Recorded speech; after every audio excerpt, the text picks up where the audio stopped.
নিজের টাকায় কিনা জিবি ও মিনিটের মেয়াদ থাকবে কেন? এসসি গ্রহণ করেছে, তাই না?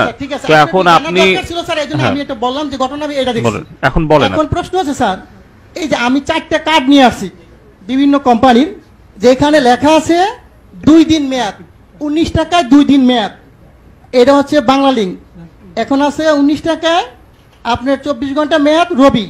আর এয়ারটেল আছে 19 টাকায় 31 দিন 3 দিন মেয়াদ, আর গ্রামীণে 2 দিন মেয়াদ। আমার প্রশ্ন হচ্ছে এই জিনিসগুলো কি স্যার পয়সা যায়? এটির মেয়াদ থাকবে কেন? আমার প্রশ্ন হচ্ছে মানুষের টাকা আপনি মনে করেন আমরা যদি 20 কোটি লোক হই, যদি 20 টাকা করে ভরি, আর একদিন সবাই কথা বললাম না, কত হাজার কোটি টাকা এই কোম্পানি নিয়ে যাচ্ছে, সিস্টেমের মাধ্যমে নিয়ে যাচ্ছে। এর আগে আমি বলেছিলাম, একটা নিউজে দেখাইছে 17 মিলিয়ন ভিউ হয়েছে। ওদিন থেকে উচিত ছিল এই সিস্টেমটাকে বাংলাদেশে বন্ধ করে দেওয়া।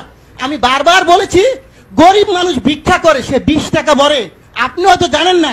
আজকে বললাম সে তার মা মারা গেছে, বাপ মারা গেছে, সে কথা বললো না, তার মানে আমার টাকা চলে যাবে? হয় কেন? এই গ্রামীণ ফোন কোম্পানি বা অন্য কোনো কোম্পানি এরা কারা?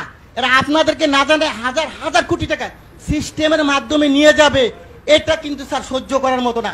প্রথম প্রশ্ন হচ্ছে এটাকে আজকের মিটিং এর পর থেকে কিছুক্ষণ পরের মতো আপনারা দিবেন, যাতে বাংলাদেশের কোন জনগণের একটি টাকা যাতে না যায়।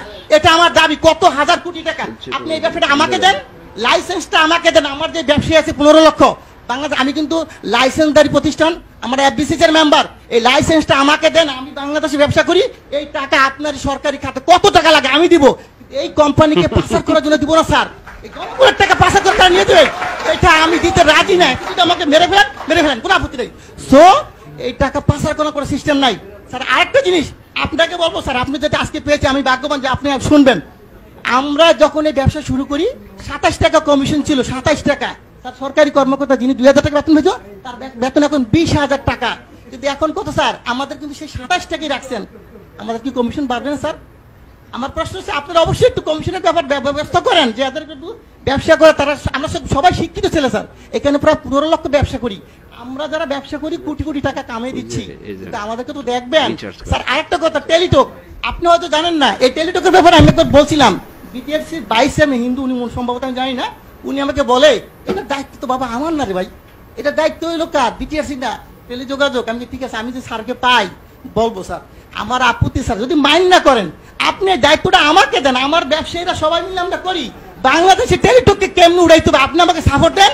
আমি বলবো কোন দোকানদার আমাদের দোকান থেকে টেলিটকের সিম কেনার পরও রিচার্জ পাবে, তা হবে। টেলিটক উন্নয়ন কেন্দ্র করতে হয় স্যার। আপনি যদি কোনো ধরনের সিস্টেম থাকে আপনি বলেন যে বলে এমনি সহযোগিতা করে, আমি করতে বাধ্য আপনাকে। আপনি যেইভাবে চান টেলিটক অবশ্যই উন্নয়ন হবে। টেলিটককে গ্যাফরাইকে, আমাদের দেশি প্রতিষ্ঠানকে গ্যাফরাইকে অন্য কোম্পানিকে উড়াই দিব, আর এটা টাকা পাচার করে নিয়ে যাবে স্যার, এটা মেনে নেওয়ার মতো না। অবশ্যই আমি চাবো, আমি অনেক কথা বলতাম স্যার, কিন্তু আজকে বললাম না। এই বিষয়টা আমি চাই যে আপনি টেলিটকের উন্নয়ন করেন, দেশের টাকা দেশে থাকুক। আর এই গ্রামীণ কোম্পানি বা অন্যান্য কোম্পানি মিনিট যে সিস্টেম করে নিয়ে যাচ্ছে, এটা স্যার বন্ধ করে দেন আজকে। সেম আলোচনাগুলো যদি বিদ্যুৎ বিল নিয়েও হয় তাহলে আরো ভালো হতো, কারণ এখন ইলেকট্রনিক্স মিটার দিয়ে যেভাবে টাকাগুলো কেটে নিচ্ছে, আমরা কিন্তু সেটাকে বুঝতে পারতেছি না যে কখন কিভাবে কি পারপাসে টাকাগুলো কাটতেছে। এই মাসে এত টাকা, আগামী মাসে এর চেয়ে 1.5 গুণ, কম বেশি, এর কারণগুলো কিন্তু আমরা কেউই জানি না। অবশ্যই সবাই একটু উদ্যোগ নেবেন যাতে বিদ্যুতের বিষয়েও আলোচনা উঠে।